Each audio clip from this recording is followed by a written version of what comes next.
question que j'aurais posée à Emmanuel Macron, est-ce que la France et l'Afrique acceptera que la nouvelle génération elle est aujourd'hui consciente de certaines réalités et qu'il faut euh, changer l'ancien système colonial pour qu'on puisse évoluer ensemble. Voilà. Qu'est-ce que vous attendez réellement de ce sommet? J'attends réellement de ce sommet qu'il y ait plus de respect et de considération euh, aux idées africaines et que surtout la France comprenne aujourd'hui que la jeunesse africaine est plus que jamais déterminée à faire valoir sa culture, sa langue et surtout à mieux se donner le respect qu'elle mérite tout en sachant que la France d'aujourd'hui n'est plus la France d'hier et qu'on doit ensemble se projeter dans un futur où il y a ce respect mutuel. Voilà. Vous êtes la responsable du football féminin à la Fédération mauritanienne de football. Ici, on va parler de sport, de développement à part le sport. Vous allez tout simplement essayer d'amener quelque chose en Mauritanie? C'est l'objectif hein, de voir parce que on sait que la France se prépare pour les Jeux olympiques Paris 2024.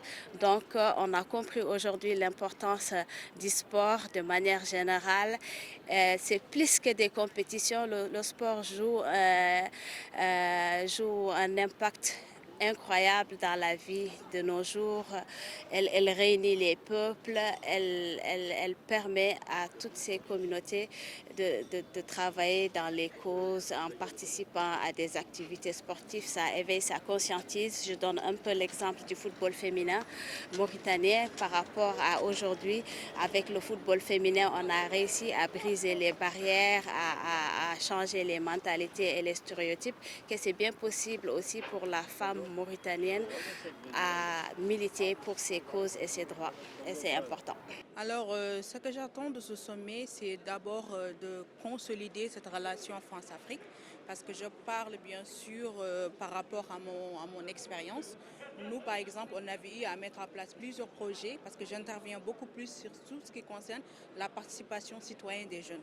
Alors, quand on parle de la participation citoyenne des jeunes, c'est le fait de pousser les jeunes à exprimer, à s'exprimer. Parce s'exprimer, c'est quand même mettre ses idées en avant, décider et d'être autonome. Et aujourd'hui, en Mauritanie, par exemple, nous, grâce à notre association citoyenne et citoyens debout, beaucoup de jeunes, on a pu mettre en avant beaucoup de jeunes à travers la création pour la première fois en Mauritanie des conseils communaux de jeunesse. Parce qu'on se dit que la participation citoyenne se fait d'abord au niveau local. Et cela n'aurait pas pu se faire sans l'appui, sans le soutien de l'ambassade de France à travers son programme FAJR qui a soutenu beaucoup de jeunes, qui a permis à beaucoup d'associations de jeunes d'émerger. Donc nous, ce que nous attendons de ce sommet, c'est d'abord de renforcer davantage, de consolider cette relation France-Afrique. Bonjour, merci à vous. Donc, je pense que le sommet, c'est une opportunité pour les Mauritaniennes, donc de jeunes, quel que soit hommes ou femmes, pour bien profiter, quel que soit d'échanges, des contacts ou de participer aux séances, donc d'assister aux séances de changement dans le cadre de l'entrepreneuriat, dans le cadre des recherches scientifiques, sport, développement rural. Donc voilà, donc on profite pour la participation. Qu'est-ce que vous attendez après ce sommet-là pour la société civile mauritanienne? Moi, je pense que pour la prochaine, donc on a déjà fait pas mal de croisées entre plusieurs acteurs, quels que soient médias, quels que soient des autres organisations internationales et des autres organisations françaises. Ça va nous donner une opportunité donc qu'on crée des autres espaces de relations, des échanges entre nous. Donc, quelles que soient les informations, donc tout ce qui concerne notre domaine, donc la société civile plutôt. Merci de me donner le micro et de me permettre de m'exprimer aujourd'hui. Merci beaucoup. Alors moi je suis venue en fait donc à ce sommet qui a commencé d'abord par Paris et là donc aujourd'hui on est à Montpellier. Donc comme vous le savez peut-être, j'ai une société qui s'appelle Sahel Invest. Donc je suis basée en Mauritanie et je couvre tous les pays du Sahel, plus la Côte d'Ivoire et le Sénégal.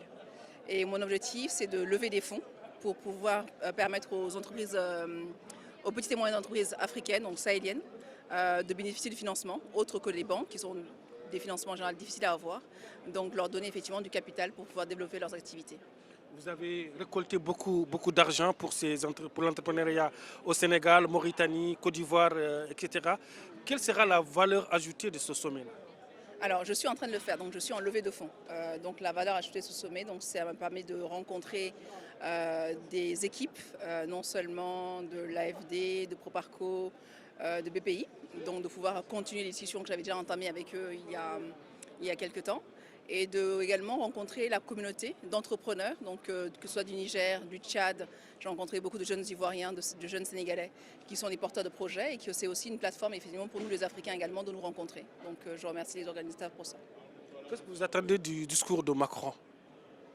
Alors je pense que participer à ce type de sommet, c'est également un moment de revigorer un peu nos ambitions, de sentir un peu de l'énergie. Et donc je pense que c'est quelqu'un de très inspirant en général dans ses discours. Et on en attend effectivement qui nous énergise, j'ai envie de dire.